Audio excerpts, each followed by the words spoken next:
Estimasi pendapatan AdSense ini bisa dilihat udah tembus 5.956,21 US dollar.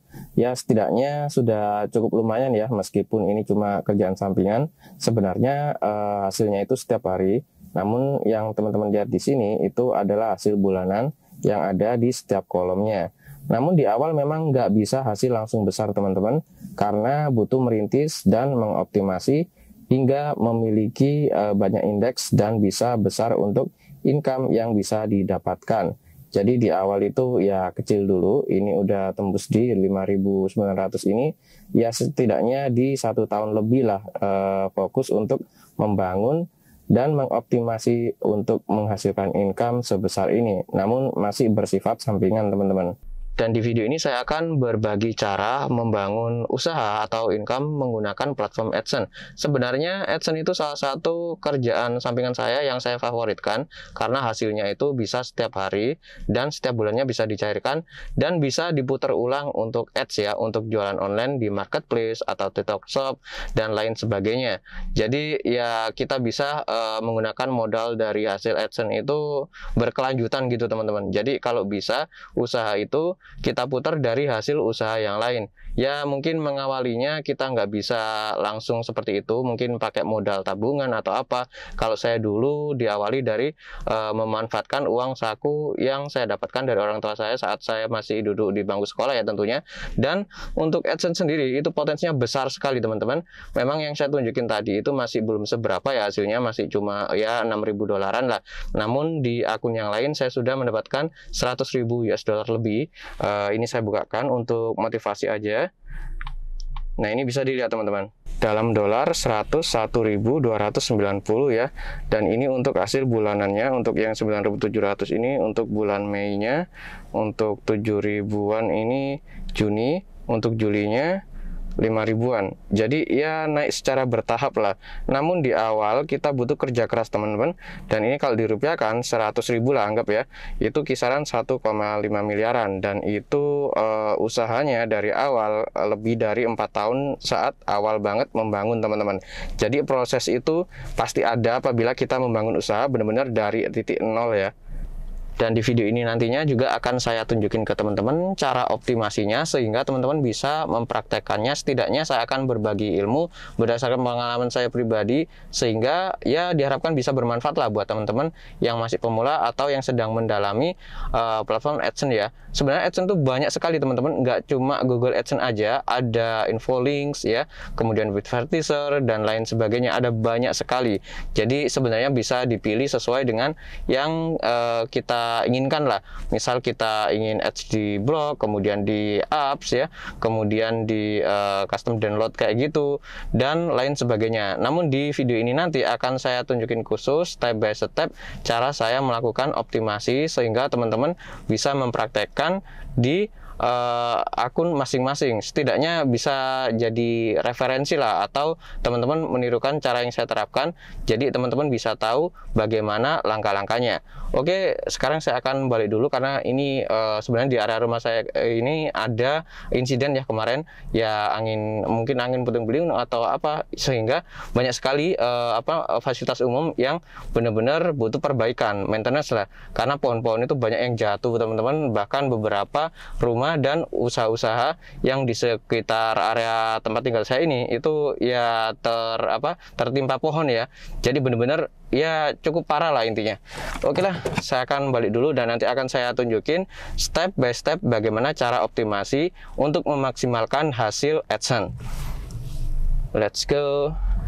Dan di depan itu bisa dilihat teman-teman, dan di sekitarnya bekas pohon tumbang. Insiden kemarin benar-benar ngeri banget karena anginnya itu sangat kenceng banget disertai hujan yang super lebat. Jadi tidak cuma rumah-rumah warga yang kena imbas dari angin kencang tersebut, tapi pepohonan yang besar-besar pun tumbang, dan tidak sedikit hunian yang tertimpa. Mulai dari hunian rumah tinggal ya, kemudian ruko serta hotel pun terkena dampak. Dan di sekitar sini juga ada showroom yang beberapa mobil pun tertimpa teman-teman. Mungkin teman-teman yang udah melihat di YouTube ya, di video-video yang sudah beredar, itu benar-benar ngeri banget teman-teman. Insidennya itu sore menjelang malam lah, di situ anginnya benar-benar kencang sekali.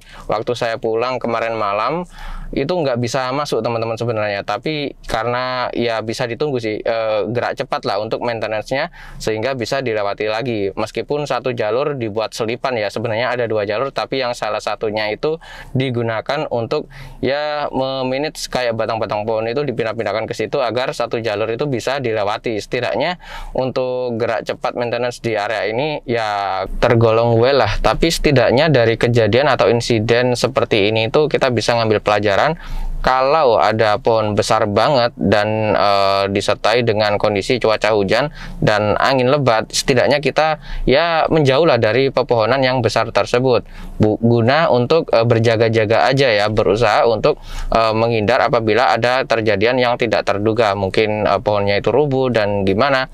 Memang kita nggak tahu masa depan, setidaknya kita berusaha untuk mengantisipasi lah kejadian-kejadian tertentu yang tidak terduga dengan membaca situasi dan kondisi saat kita melakukan aktivitas tersebut. Jadi minimal kita itu udah berusaha, meskipun nanti misal kita udah lari tiba-tiba pohon itu rubuh dan kita kena, ya sudah takdir teman-teman, karena setidaknya kita sudah berusaha ya. Dan oke lah, lanjut aja kita bahas untuk bisnis online ya. Kita skip yang pembahasan itu, kalau mau nyari beritanya ya silahkan dicari di YouTube. Oke teman-teman, ini sudah mau nyampe rumah, langsung kita bahas masalah bisnis dan strategi untuk memaksimalkan income menggunakan platform AdSense. Nah, di depan ini udah nyampe teman-teman. Oke teman-teman, langsung aja saya akan turun dan akan saya buat videonya menggunakan laptop ya, tapi saya akan campur dengan menggunakan HP juga biar teman-teman bisa melihat perbedaan tampilannya. Sebenarnya nggak masalah meskipun pakai handphone, tapi handphone itu bisa disetting agar tampilannya itu bermode tampilan desktop ya. Jadi sama persis tampilan yang ada di laptop dan di handphone, cuma tinggal dibikin aja tampilan view-nya itu menjadi settingan desktop.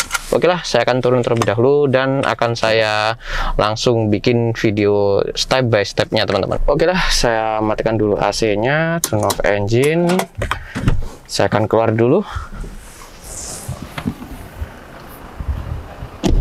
Oke teman-teman, biar nggak lama-lama langsung aja akan saya buat tutorialnya step by stepnya, sehingga teman-teman bisa mengambil manfaat dari pengalaman yang sudah saya terapkan. Oke teman-teman, langsung aja.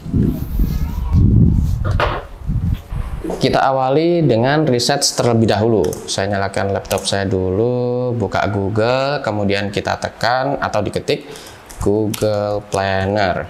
Nah, Google Planner ini sendiri itu fungsinya untuk riset ya, riset seberapa banyak orang nyari di Google, di YouTube, itu menggunakan keyword yang terindeks di toolnya Google sendiri. Google Planner ini punyanya Google teman-teman.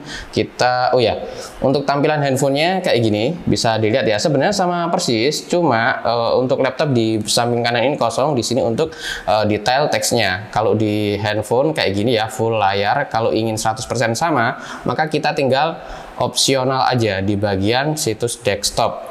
Tampilannya udah 100% sama teman-teman. Di sini kosong, di sini teksnya. Di laptop ini yang sebelah kanan kosong, di sini teksnya. Kita masuk ke keyword planner. Di sini juga saya zoom dulu karena tulisannya kecil-kecil banget. Ini keyword planner. Tampilannya bisa dilihat sama persis ya. Untuk laptop kayak gini, untuk handphone kayak gini. Jadi sama persis. Kalau handphone ya di zoom aja lah.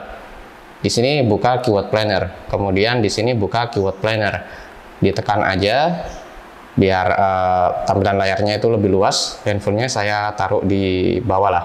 Nah, kemudian tampilannya seperti ini teman-teman. Asal kita sudah setup handphone kita menggunakan tampilan desktop, itu sama seperti ini. Jadi keyword planner ini digunakan untuk riset keyword-keyword yang banyak dicari. Sebulannya itu berapa, itu bisa kelihatan angkanya di keyword planner ini. Jadi untuk pemula saya sarankan menggunakan keyword planner, sehingga kita itu bikin konten entah berbentuk artikel, entah berbentuk video, atau konten untuk website yang kita jadikan money site, blog atau website utama untuk menghasilkan income. Kita perlu untuk mempersiapkan semuanya, datanya itu sematang mungkin, semaksimal mungkin menggunakan keyword planner ini teman-teman. Kita pilih yang bagian sini ya, dapatkan volume penelusuran dan perkiraan. Kemudian kita masukkan aja, misalnya ini sebagai contoh aplikasi edit foto.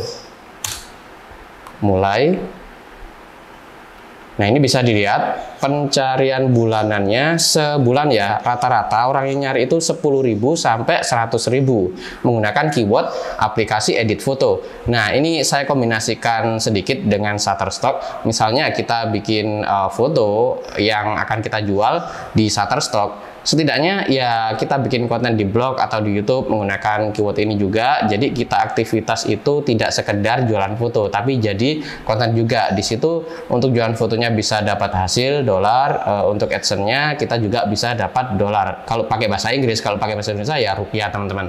Untuk keyword yang lebih banyak di bagian samping kiri atas ini teman-teman. Kita tekan aja ide kata kunci. Di bagian atas ini kita ketikkan aplikasi edit foto, kemudian pilih tombol dapatkan hasil. Di sini akan muncul banyak banget keyword yang terkait. Nah, bisa dilihat 4.004 ide kata kunci yang tersedia. Ini ribuan teman-teman. Untuk apa namanya karakter yang masuk, misal kalau di blog sih atau di website itu memang tanpa batas karena bisa membuat artikel yang panjang banget. Kalau kita menggunakan keyword-keyword ini untuk tag di YouTube, nah itu 500 karakter. Jelas ini jauh melebihi kapasitas maksimal yang disediakan ya. Jadi kita bisa bikin apa namanya konten itu terarah gitu teman-teman, bikin artikel terarah, jadi bikin aplikasi pun terarah. Jadi untuk AdMob sendiri, kalau AdMob itu kita mendapatkan hasil dari iklan yang tampil di aplikasi ya. Jadi mainnya itu di Google Play Store. Di situ kita bisa membangun aset digital berbasis aplikasi dan hasilnya pun luar biasa teman-teman. Namun mungkin enggak di video ini saya bahas, cuma potensi dari AdMob itu sendiri luar biasa. Dan mungkin kedepannya akan saya buat edukasi umum langsung ketemuan offline ya di tempat ya, jelas di Sidoarjo di area tempat tinggal saya. Nanti akan saya bahas masalah AdMob, tips triknya menghasilkan dolar atau income di AdMob itu dengan nilai yang nggak biasa lah angkanya. Yang jelas di situ yang saya maksud besar gitu ya, mungkin 100 juta atau 200 juta gitu maksudnya. Nah, di sini bisa dilihat untuk keyword-keywordnya itu banyak sekali. Satu kolom ini satu keyword. Ini 10.000 sampai 100.000 orang yang mencari setiap rata-rata bulanannya. Untuk yang kedua juga sama, 10.000 sampai 100.000, dan ada juga yang 1.000 sampai 10.000, ada 10.000 sampai 100.000 lagi. Dan kalau kita scroll ke bawah, ini banyak sekali teman-teman, bisa dilihat.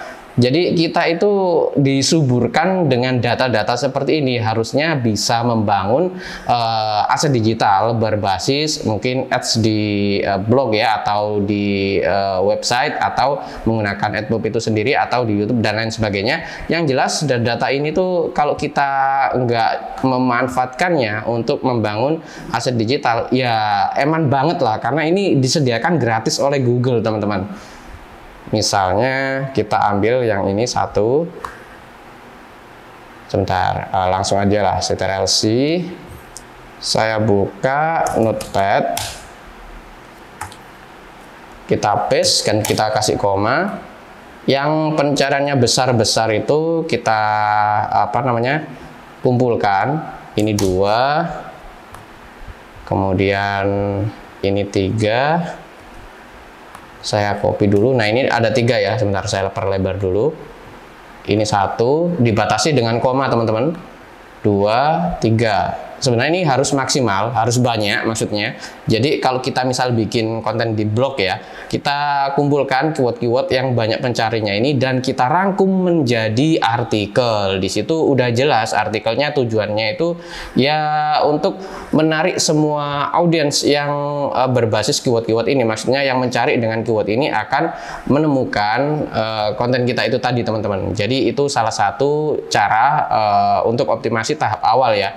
Memang di awal itu kita butuh optimasi karena apa? Kita belum memiliki seperti ya mungkin follower kalau di sosmed atau kalau di YouTube itu subscriber dan lain sebagainya, itu butuh teman-teman. Tapi di awal memang orang itu mencari menggunakan kata kunci di search engine, sehingga kita butuh untuk memaksimalkan keyword-keyword yang banyak pencarinya seperti ini. Misal 3 keyword ini tadi sebentar saya cek dulu 10.000 sampai 100.000. Ya kita ambil yang paling kecil ya 10.000. 10.000, 10.000. Jadi 3 keyword ini itu totalnya 30.000 orang yang mencari dalam sebulan. Bayangin itu, kita dapat anggap aja 1% aja dari keyword ini.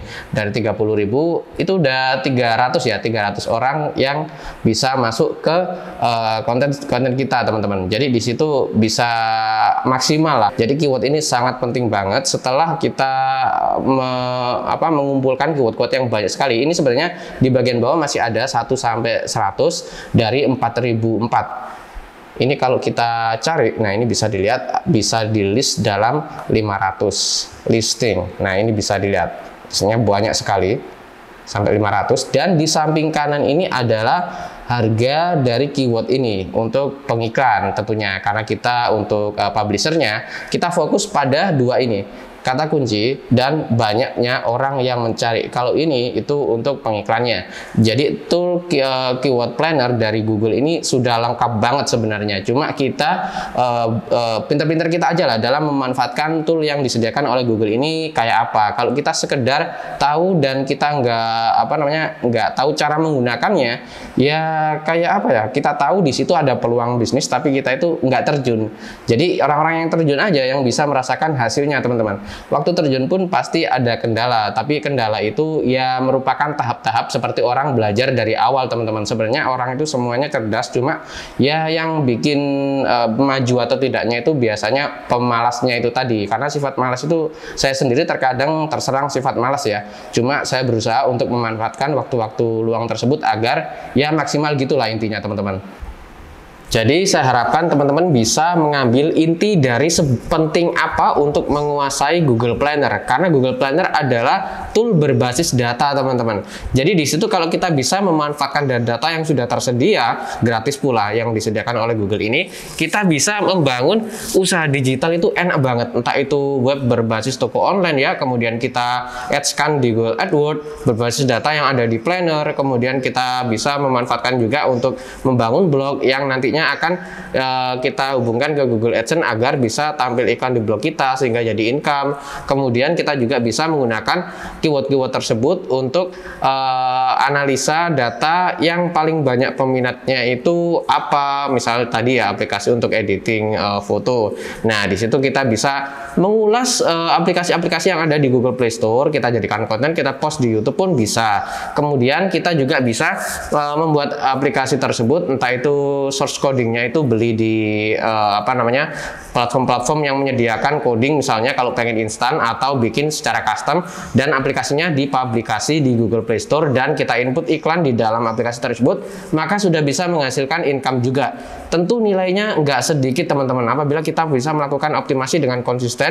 Memang di awal tidak ada yang langsung instan hasilnya. Saya sendiri sudah berkali-kali membangun akun untuk berbasis iklan yang tampil di akun saya tersebut. Ya ada blog, ada website. Web itu saya kombinasikan dengan affiliate juga serta just tip ya. Dan semua akun yang saya bangun memang ada yang nggak menghasilkan, dalam arti di sini ya hasilnya sedikit, saya skip aja gitulah. Karena yang saya bangun tuh banyak sekali, teman-teman. Ada website yang berbasis ads juga yang saya kombinasikan infolink serta Google AdSense, dan itu udah lama banget. Dan setelah menemukan affiliate yang cocok lah yang saya gunakan di blog karena komisinya besar kayak Amazon, nah itu saya terapkan juga dengan memanfaatkan feedback positif yang ada di Amazon yang saya kombinasikan dengan WPR atau Wordpress Robot itu untuk mengambil feedback sehingga untuk trust sudah terbentuk dan langsung masuk ke Amazon, itu orang nggak akan ragu untuk membeli produk ya. Amazon itu sudah terkenal ya, jadi orang tuh nggak akan ragu lah untuk membeli di marketplace Amazon, itu salah satunya. Kemudian untuk ads sendiri itu income-nya ya bisa saya putar lagi untuk beriklan produk, ya bisa di TikTok seller itu untuk listing produknya kemudian diiklankan sehingga bisa menghasilkan income lagi, sekaligus bisa mengembangkan atau jualan produk-produk yang lain juga. Jadi di sini itu kita bisa membangun usaha dengan satu basis data itu tadi dan kita maksimalkan ke bisnis-bisnis yang lain, teman-teman. Sehingga dengan basis data tadi kita bisa mengembangkan bisnis yang bercabang-cabang. Dan yang saya tunjukin tadi, sampel itu cuma 3 keyword ya. Kalau kita memiliki atau kita sudah mengkoleksi ribuan keyword dan kita masukkan mungkin di satu artikel itu 100 keyword atau 200, maka impact-nya pun nggak kecil teman-teman. Itu bisa gede banget. Ya kita ambil 1% aja lah. Itu kalau saya itu selalu menggunakan ilustrasi atau kayak skala-skala terkecil gitu teman-teman, 0,5% atau 1% dari total data yang saya miliki. Seperti ya mengumpulkan keyword dari Google Planner yang banyak banget ya, saya koleksi lah di Notepad atau WordPad, disimpan kemudian diimplementasikan di blog, kemudian bisa juga di tag pada kolom YouTube, kemudian bisa juga diolah datanya dengan menjadikannya basis ads di Google AdWords dan lain sebagainya. Cuma untuk menjalankan semua itu nggak bisa langsung instan, barengan gitu nggak bisa teman-teman, satu-satu dulu. Intinya kita harus memanfaatkan data yang sudah disediakan oleh Google ini, karena disediakan juga gratis teman-teman. Kalau kita nggak memanfaatkannya itu ya eman banget gitulah, karena datanya itu gratis dan jarang-jarang ada platform itu memberikan data source yang gratis. Jadi di sini kita bisa mengilustrasikan seperti ini teman-teman. Saya akan coba memberikan gambaran lagi untuk impact dari memanfaatkan Google Planner ini. Misal keywordnya tadi aplikasi edit foto, saya akan coba inputkan keyword tersebut di search engine Google dan juga YouTube, bagaimana hasil yang ditemukan. Saya ketik dulu. Nah, ini bisa dilihat teman-teman. Aplikasi edit foto, iklannya bisa dilihat untuk keyword belanja aplikasi edit foto ini, maksudnya iklan ya, dengan note belanja. Untuk keywordnya aplikasi edit foto. Bayangin aja kalau kita ngiklan dengan keyword mungkin sepatu murah, baju murah, atau baju muslim, atau apa kayak itu menempati posisi pertama berdasarkan orang nyari, itu impactnya wow teman-teman. Dan ini untuk aplikasi ya jelasnya dikuasai oleh Adobe ya, karena Adobe itu lengkap banget lah aplikasi yang telah di-build oleh perusahaan mereka. Dan untuk website sendiri ini bisa dilihat 9 aplikasi edit foto terbaik bikin kontenmu jadi menarik. Nah, ini menempati posisi pertama. Keduanya ini bisa dilihat 9 aplikasi edit foto. Ya bisa dilihat lah teman-teman, untuk aplikasinya yang di Play Store ini ada juga teman-teman. Dan kita pun bisa mengulas, mereview aplikasi-aplikasi ini misalnya di YouTube ya, dijadikan konten di YouTube itu juga bisa teman-teman. Jadi kita bisa memanfaatkan keyword-keyword ini tuh untuk memaksimalkan mungkin jualan kita menggunakan Google AdWords ya, iklan maksudnya, atau kita membangun audience ataupun traffic di website menggunakan keyword-keyword yang sudah terindeks di Google Planner. Kita juga bisa memanfaatkan sebagai tag di YouTube dan lain sebagainya. Jadi benar-benar manfaatnya Google Planner itu luar biasa teman-teman. Dan sekarang saya akan coba melihat impact output dari keyword cara edit foto di YouTube-nya ya. Saya akan coba tunjukin ke teman-teman. Nah, ini bisa dilihat teman-teman keywordnya. Aplikasi edit foto ini untuk iklan-iklannya teman-teman. Sebenarnya trik ya nantilah mungkin akan saya bahas trik iklan mendapatkan income besar, tapi ya kalau ada waktu sih, karena mungkin setelah ini saya akan bahas soal AdMob ya, tapi di edukasi umum tentunya. Dan yang pertama ini view-nya 2,4K, 24.000 lah 3 bulan yang lalu, cuma membahas aplikasi doang teman-teman, ini thumbnailnya. Dan yang kedua ini 1,5 M ya, 1,5 juta lah. Yang ketiga ini 2,4 juta, yang ini 309.000 ya, intinya gede-gede lah ya. Itu bisa dilihat 34K, kemudian 717.000 dalam 11 bulan ya. Kita bisa memanfaatkan data keyword tersebut untuk apapun. Tentunya kalau kita berbisnis dan demand-nya sudah ada ya, kemungkinan besar udah pasti untung, dengan catatan kita benar-benar masuk ke semua aspek yang dibutuhkan itu maksimal. Mungkin harganya sesuai dengan permintaan pasar, kualitasnya oke, sehingga orang akan menjadi pelanggan tetap dan lain sebagainya. Dan sekarang saya akan coba bukakan salah satu akun saya untuk motivasi aja, bukan pamer ya teman-teman. Tapi di awal intinya ada proses yang tidak instan, dan berbasis data tadi kita bisa membuatnya itu menjadi bisnis. Entah itu jasa periklanan atau mengiklankan produk yang dijual lagi, atau membangun bisnis berbasis iklan, membangun blog affiliate, menggunakan blog yang kita bangun menggunakan data dari planner dan lain sebagainya. Pokoknya data itu bisa kita olah menjadi bisnis apapun berbasis digital teman-teman. Dan sebentar, saya bukakan akun saya dulu. Nah, ini bisa dilihat teman-teman. Poin awal ini masih jauh di bawah garis satu garis ini $100 ya, garis kedua 200, ini 300. Nah, ini bisa dilihat rata-ratanya memang di awal hasilnya kecil, di bawah $100 atau di bawah 1,5 juta. Ini harian tentunya, setiap poin-poin yang naik turun ini ya bisa dilihat lah, namanya usaha juga pasti naik turun ya. Dan setidaknya udah tembus hampir $300, di atas $200 ya, kisaran 250-260 dolaran lah. Ini bisa dilihat ya teman-teman, di awal cuma segini. Jadi bisa menghasilkan harian dengan angka hampir $300, yaitu kurang lebih di hampir 4 juta lah dalam seharinya, dengan memanfaatkan data yang banyak pencarinya. Jadi ini income harian, dan bisa dijadikan motivasi lah betapa pentingnya untuk menguasai platform Google Planner teman-teman. Mungkin segini dulu untuk video kali ini. Maaf apabila banyak kekurangan, karena rekamannya pun spontan, nggak ada skenario, nggak ada struktur dalam pembuatan video, sehingga mungkin ada aspek-aspek yang tidak terpikir oleh saya, yang tadinya itu saya ingin masukkan di video ini tapi terlupa. Jadi mohon maaf apabila banyak kekurangan, dan ambil aja manfaatnya dari pengalaman saya ini, sehingga teman-teman bisa mengambil poin-poin penting dari ilmu yang saya bagikan di video ini. Oke teman-teman, jangan lupa tekan like untuk video saya ini dan subscribe channel Handoko PS, sehingga teman-teman bisa mendapatkan video-video baru setiap kali saya mempublikasikan video baru di channel Handoko PS ini. Dan jangan lupa lihat juga video saya yang lain di channel Handoko PS, barangkali ada video tutorial, motivasi, ataupun peluang-peluang bisnis yang sudah saya buat videonya tapi belum teman-teman tonton. Bisa ditonton dan diambil manfaatnya, apabila ada jeleknya dibuang aja. Sekian, terima kasih telah menonton dan sampai jumpa di video berikutnya.